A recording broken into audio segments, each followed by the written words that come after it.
Most people try to be faster in their kendo by pushing harder and putting extra energy in their movement. This can make your kendo stiff, can actually make it slower. So let's talk about some specific problems that may be holding you back and some kendo tips on how to fix them. Problem number one, jumping up instead of going forward. You may already have the strength and the power you need to be fast in kendo, but just the technique of how you're moving may be the reason why you're being held back. What helped me the most to understand this, that in kendo, we don't jump up, we don't fall into our technique, but instead we push forward.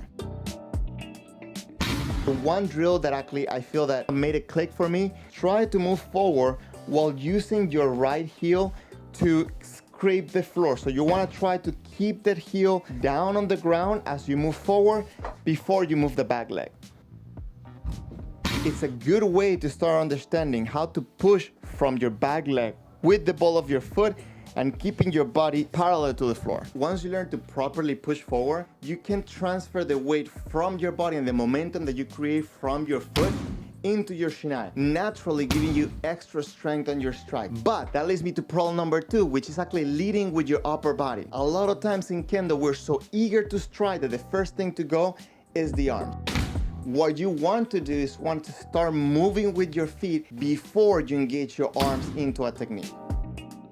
There's a couple of things that you want to keep in mind in order to properly fix this problem. First is that you want to get in the habit that the first thing to move is going to be your body. You're pushing from the back leg, and that's making your whole body go forward. Quick pointer on that, you don't want to throw the forward leg forward, you want to make that forward leg move because the back leg is pushing.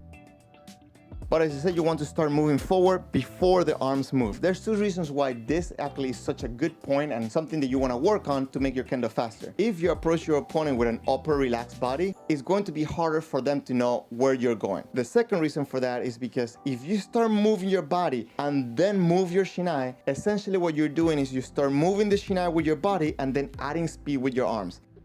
Now, the problem number three that you definitely want to fix if you want to improve your kendo is that delayed back foot. How do we fix that back foot staying behind? A lot of times the reason why that back foot stays back is because you're trying to overreach.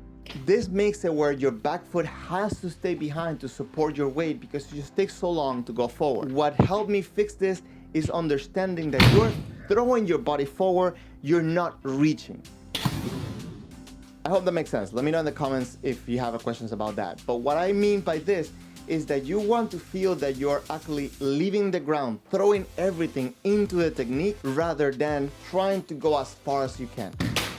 When you're doing Fumikomi, ideally, the Fumikomi should land under your body. Instead of leaping forward to try to go as far as you can, you should try to throw your body in a position where it's natural for your foot to land down. So let me give you a kendo drill that can help you fix that back leg dragging. When you're moving, practice moving your forward foot slow and then bringing the back foot quick. You want that leg to snap all the time. This concept should transfer into your suburi, your kihon, your practice, your jigeko, shiai, and everything. You always want to make sure that the back leg comes quicker than the forward leg moves. Another good drill that you can do to help you bring that back leg forward quicker is learn how to get off the weight of it as quick as possible. So for this, you want to start moving forward and do like a small Fumikomi, but immediately bring that back leg up. So you want to pretty much transition the weight from left into right immediately, naturally, like you're walking. You want to bring it forward and get that feeling natural in your body. Of course, you cannot forget that you want to keep your core engaged. You want to push from your back foot, from the bolt of your back foot, and have a good connection to make sure that your whole body moves instead of just throwing the leg forward or leading with your upper body. I'm not saying that you shouldn't practice long reach and long attacks, but figure out the point where it's normal and work it from there.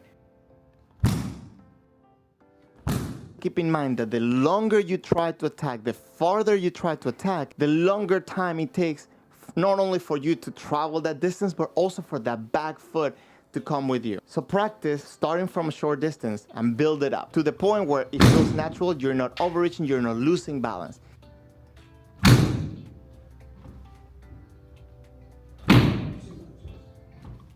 if you fix this problem, what's going to happen is that you're gonna have the ability to do multiple techniques because your back foot will be there ready to push again for the next technique. Now, a great tip that I got recently is make my attacks feel like my suburi. So the distance that I'm traveling on my suburi practice is the same distance that I'm trying to make my attacks when I am in Jigeiko, for example. This is gonna help you stay parallel to the ground, push properly from your back foot, but also give you the good distance that is going to be natural for you. So if you want to have a longer reach, my best suggestion will also be practice longer suburi. Don't try to do just a small, tiny suburi. A lot of times we focus so much on the strike itself, where footwork is the key for stronger, faster, and sharper kendo. You're gonna have a lot more control if you have a good distance on your body, if you have understanding on how the back and the forward foot work together. So if you have any problems, please make sure to let me know down in the comments. If you have something that you're going on specifically, I can probably make a video about it. But because footwork is so important, maybe you wanna watch this video right here where you can learn how to control the match with your footwork. This is something that's a skill that's very important to start picking up early on. I hope I made a good job explaining it simply here. Thank you very much for watching, and I'll catch you guys in the next one.